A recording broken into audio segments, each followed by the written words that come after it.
Close your eyes and imagine stepping back through time, 56 million years into the past.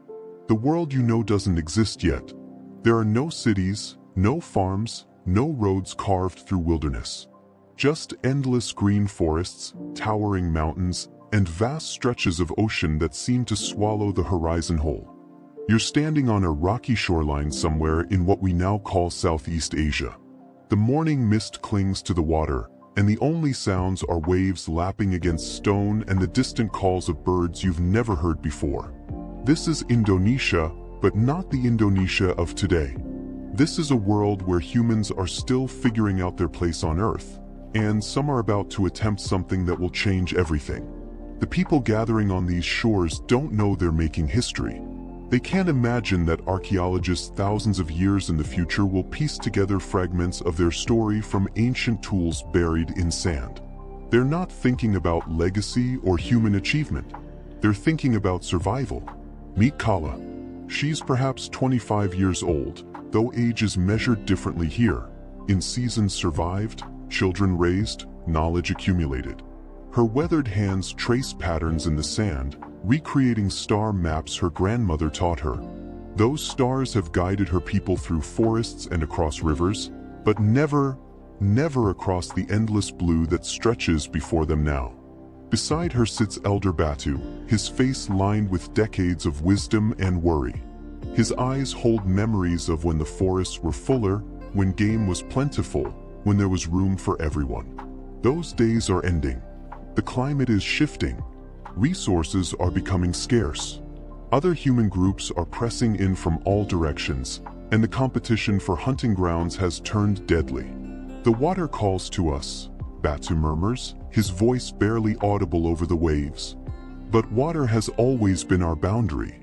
For tens of thousands of years, that had been true. Water was where the world ended. Rivers could be crossed, streams could be waded, but the deep ocean? That was the realm of creatures unknown, currents that could pull you down into darkness, storms that appeared from nowhere to swallow entire worlds. Yet here they are, 37 people spread across 3 family groups, staring at the impossible and wondering if they're brave enough, or desperate enough, to try. Naya cradles her infant son against her chest, feeling his tiny heart beating against hers. She's made this calculation 100 times in her head. Stay here and watch their children slowly starve as resources dwindle. Fight other humans for scraps of territory, knowing that violence only breeds more violence. Or trust everything to the unknown waters and hope that somewhere beyond that endless blue lies a place where her son might have a future. The decision isn't really a choice at all. Behind them, deeper in the forest, you can see the remnants of their temporary camp. These aren't permanent settlements. These people are nomadic, following seasons and game and the subtle rhythms of a world without calendars.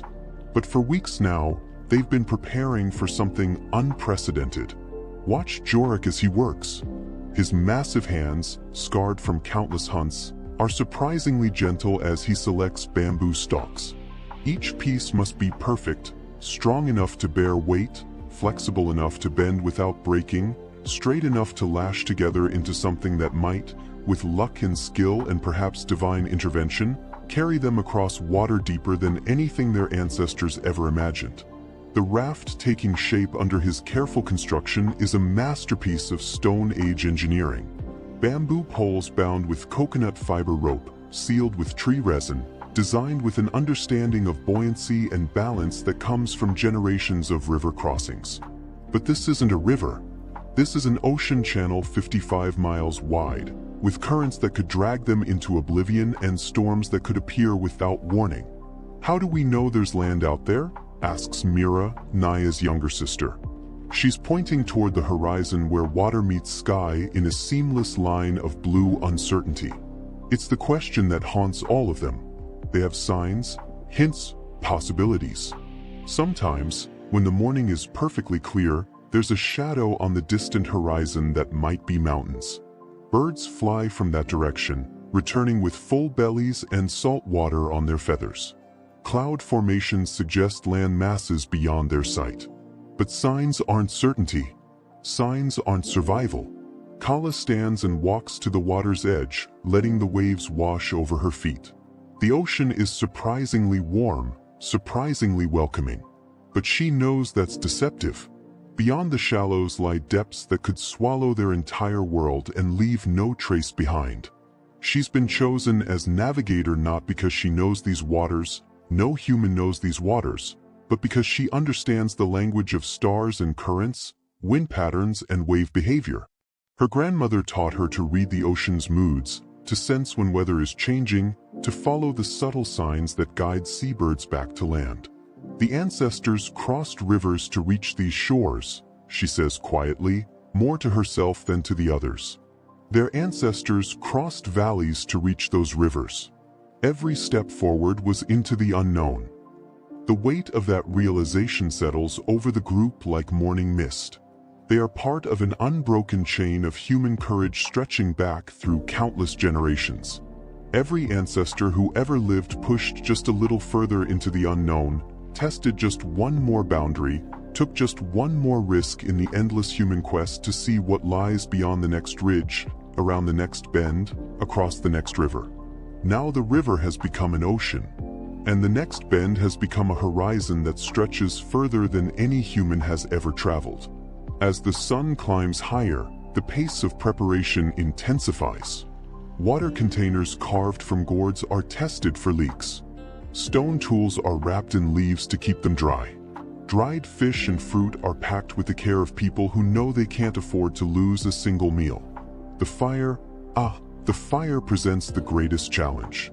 These people have kept flame alive for generations, passing it from camp to camp like a sacred trust. Fire means warmth, protection, cooked food, tool-making. Fire means survival itself. But how do you carry fire across 55 miles of open ocean? Elder Bata produces his most precious possession, a hollow gourd filled with glowing coconut fiber tinder, ventilated just enough to keep the embers alive but not enough to ignite into flame. It's a masterpiece of primitive technology, a portable life support system that could mean the difference between establishing a new home and slow death in an alien land. If we lose the fire, he says solemnly, we lose ourselves. The sun reaches its peak, and the moment of decision arrives. 3 rafts bob in the shallows, loaded with everything these families own, everything they are, everything they hope to become. 37 people stand at the edge of the known world, about to attempt something no human has ever achieved. But as they prepare to push off from shore, Kala notices something that makes her heart race with both excitement and terror. The wind is shifting. The morning calm is giving way to afternoon breezes that could push them faster across the water or drag them helplessly off course into oblivion. She looks back one last time at the forest that has been home, at the familiar trees and rocks and streams that hold the memories of her people. Then she looks forward, toward the horizon that holds either salvation or extinction. Today, she whispers, we become something new. The first paddle dips into the water, and human history pivots on that single moment. Behind them lies everything they've ever known. Ahead lies the greatest gamble our species has ever taken. The first stroke of the paddle sends ripples across water that has never felt the touch of human ambition. Within minutes, the familiar shoreline begins to shrink behind them, becoming a thin line between sea and sky, then a memory, then nothing at all. Kala's raft leads the small flotilla, her weathered hands gripping a paddle carved from hardwood and shaped by countless hours of patient work. Behind her, Naya clutches her infant son while scanning the horizon with eyes that betray both terror and determination. The baby sleeps peacefully, unaware that he's participating in humanity's first great ocean voyage. The morning starts deceptively calm. The water rolls in gentle swells that lift and lower their bamboo crafts with an almost hypnotic rhythm. For the first hour, spirits remain cautiously high. They're making progress. The rafts hold together. The technique works. But the ocean is a master of deception. By midday, the wind Kala noticed has strengthened into something more serious. What began as helpful breeze pushing them forward has become a force trying to shove them sideways, off their carefully plotted course toward that distant shadow on the horizon. The rafts, so carefully constructed for river crossings, suddenly feel fragile against swells that grow larger with each passing hour. "Stay together!" Jorik shouts from the second raft, his voice carrying across water that seems to swallow sound. But staying together is easier commanded than accomplished. The ocean has its own plans, its own currents, its own indifferent agenda that cares nothing for human hopes. Elder Batus sits in the center of the third raft, protecting the precious fire gourd with his body. Every wave that crashes over the sides threatens the glowing embers inside. Water and fire, the eternal enemies locked in a battle that will determine whether these pioneers establish a new homeland or become another ocean mystery. "The stars," he calls to Kala during a brief lull between waves. "Can you still see our path?" But the stars are hidden now behind clouds that have appeared as if from nowhere, rolling across the sky like gray mountains marching toward war. This is the Pacific Ocean in all its unpredictable fury, and these humans are learning what every sailor throughout history would eventually discover: the sea makes its own rules. The first crisis comes when young Taro, barely 16 and full of the reckless courage that defines his age, tries to adjust the lashing on his family's raft. A sudden wave catches him off balance. He slips. For one heart-stopping moment, he's in the water, thrashing against currents that want to drag him down into depths no human has ever explored. His mother's scream cuts through the wind like a blade. 3 people dive after him, risking everything to pull one precious life back onto the bamboo sanctuary. They succeed, but barely. Taro lies gasping on the raft, coughing up salt water and shaking with the realization of how close he came to becoming the ocean's first human sacrifice. The incident changes everything. What had been an adventure has become a survival test with stakes they're only beginning to understand. As afternoon slides toward evening, the swells grow mountainous. These are waves that dwarf their tiny crafts, lifting them toward the sky, then dropping them into valleys of green water where the horizon disappears entirely. Each rise offers a glimpse of endless ocean stretching in all directions. Each fall brings the terror of being swallowed by forces beyond human comprehension. Naya's baby begins to cry, sensing his mother's fear through some primal connection that predates language. The sound of infant distress mingles with the wind and waves to create a symphony of vulnerability that would break your heart if you could hear it across 56,000 years. But watch how these people respond to crisis. Watch how Mira begins singing, her voice carrying ancient melodies that speak of home and hope and the unbreakable bonds that hold families together. Watch how Jorik and 2 others work frantically to retie loosened lashings that could mean the difference between life and death. Watch how Kala never stops scanning the horizon, never stops reading wave patterns and wind direction, never stops believing that somewhere ahead lies salvation. This is human resilience in its purest form. Not the sanitized version you see in movies, but the raw, desperate, beautiful stubbornness that has carried our species through ice ages and droughts, plagues and wars, every catastrophe that history could devise. The sun begins its descent toward the western horizon, painting the sky in colors that would be breathtaking if these voyagers had energy left for appreciation. But beauty is a luxury they can't afford. Night is coming, and night on the open ocean is a different kind of terror entirely. Without stars to guide them, without landmarks to reference, without any way to judge their position or direction, they become truly lost. The bamboo rafts that seemed so clever this morning now feel like matchsticks in a cosmic washing machine, tossed by forces that could crush them without effort. How far?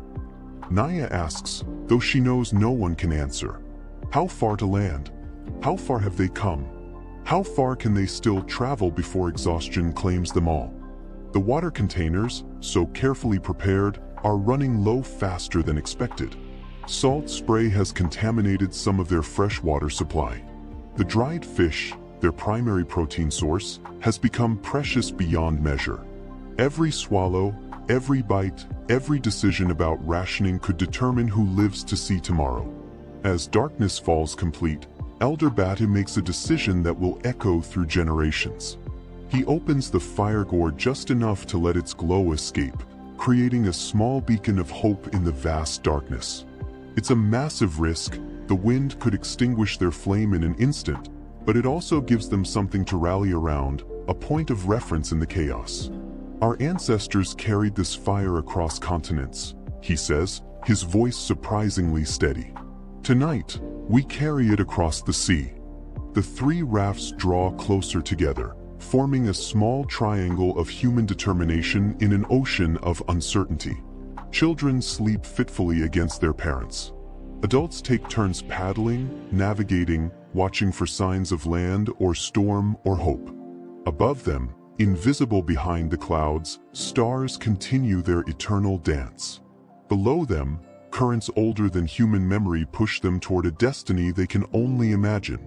Around them, the Pacific Ocean continues its patient work of testing every species brave enough to challenge its dominion. But these humans refuse to yield. Battered, exhausted, terrified, and still impossibly far from safety, they paddle on through the darkness toward whatever tomorrow might bring. Dawn breaks on the second day, and with it comes a sight that will haunt archaeologists for millennia to come. There, shimmering through the morning haze like a mirage made real, lies the ghostly outline of land. Is it?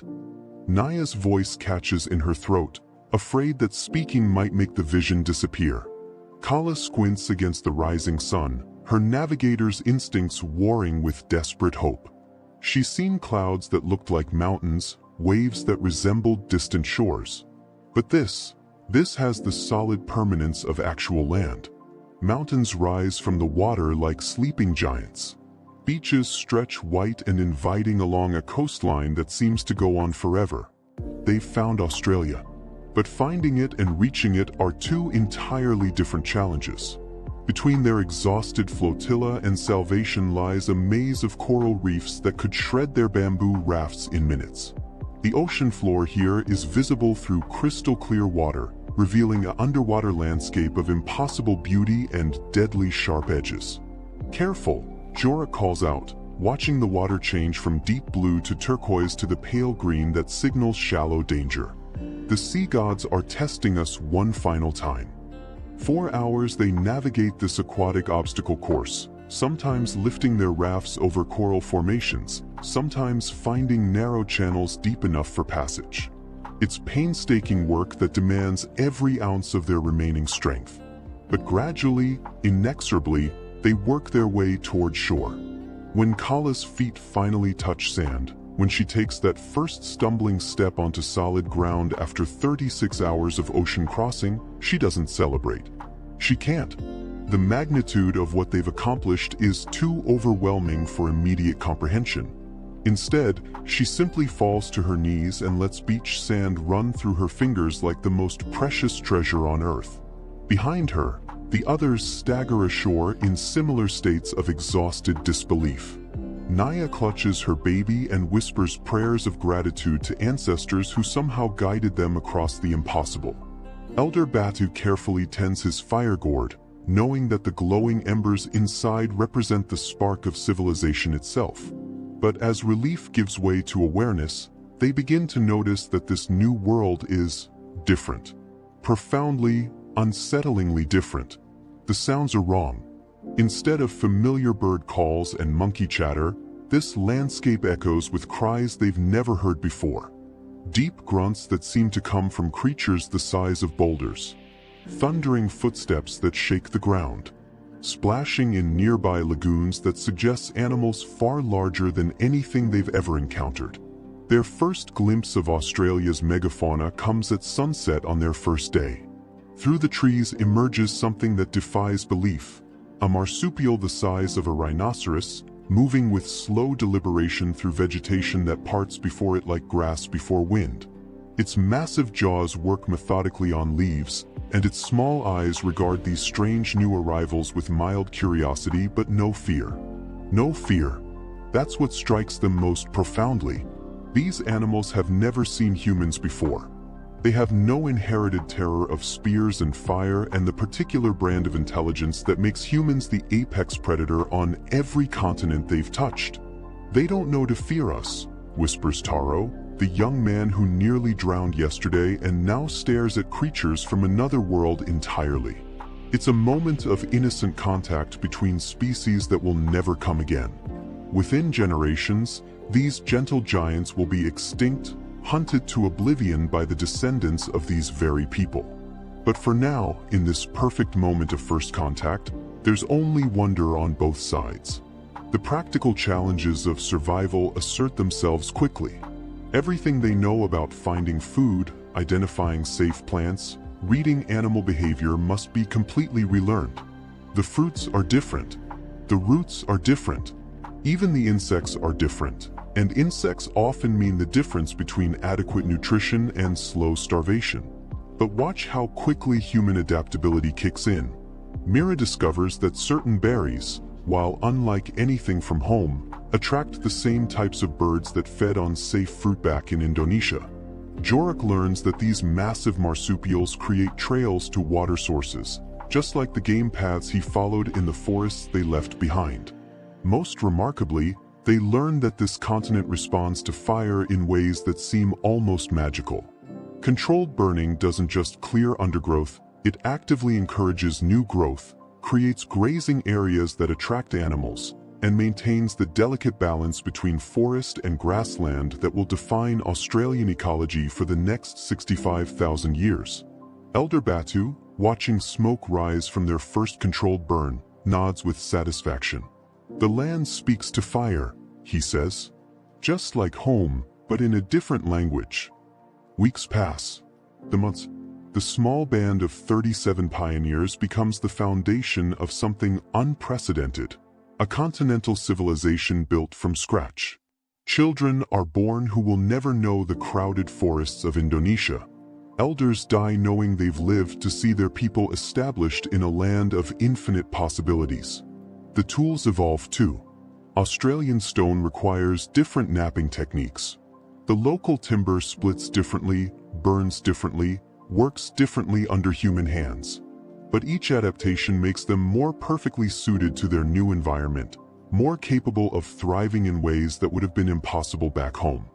Fast forward through time, and you can see the ripples spreading across an entire continent. From that first landing point, descendants spread along coastlines, up river valleys, across mountain ranges that dwarf anything their ancestors ever imagined.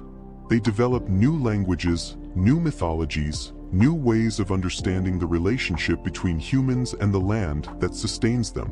The genetic evidence is written in the DNA of modern Aboriginal Australians, an unbroken chain connecting today's indigenous people directly back to Kala and Naya and Elder Batu and all the others who made that impossible crossing. 65,000 years of continuous culture, the longest unbroken civilization in human history, all tracing back to a few dozen people brave enough to paddle into the unknown. But perhaps the most remarkable legacy isn't what they achieved, it's what they proved about human nature itself. That our species will risk everything for the possibility of something better. That courage and innovation can overcome impossible odds. That the horizon isn't a boundary, it's an invitation. Today, when we look out at the ocean and wonder what lies beyond the curve of the Earth, we're channeling the same spirit that drove those first mariners to push off from familiar shores. Every space mission, every deep-sea exploration, every venture into unmapped territory carries the DNA of that first great crossing. The tools have changed. The challenges have evolved.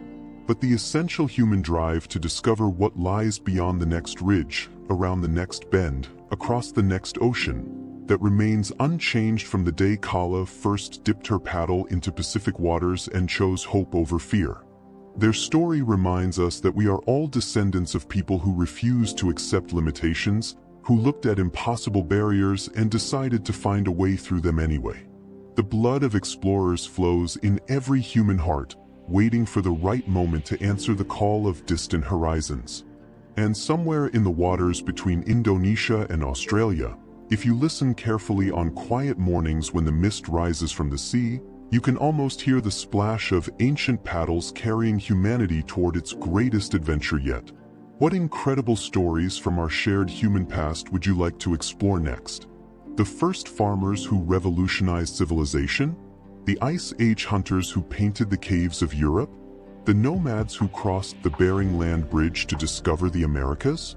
Subscribe now to join us on more journeys through time, where every episode uncovers the extraordinary courage, innovation, and determination of the people who made us who we are today.